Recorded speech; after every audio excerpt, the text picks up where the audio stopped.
მოდი ვისაუბროთ ღორზე. ამ ღორზე არა ოღონდ, მაგრამ თუ სურვილი იქნება პრინციპში რატომაც არა. მოკლედ დღეს უნდა ვილაპარაკო 2021 წლის ფილმზე სახელწოდებით ღორი, სადაც მთავარ როლს ნიკოლას ქეიჯი ასრულებს.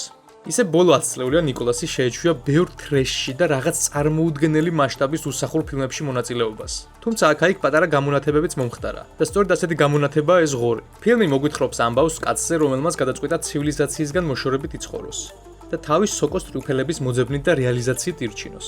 ამ სოკოს მოძებნა საკმაოდ რთული ამბავია და ამაში მას მისი ერთგული მეგობარი ღორი ეხმარება. ხო და ერთ დღესაც ამ ღორს მას მოპარავენ. და სწორედ აქედან იწყება ისტორიის განვითარების საინტერესო ეტაპი. რაღაცით ჯონ უიკის ამბავს გავს, არა?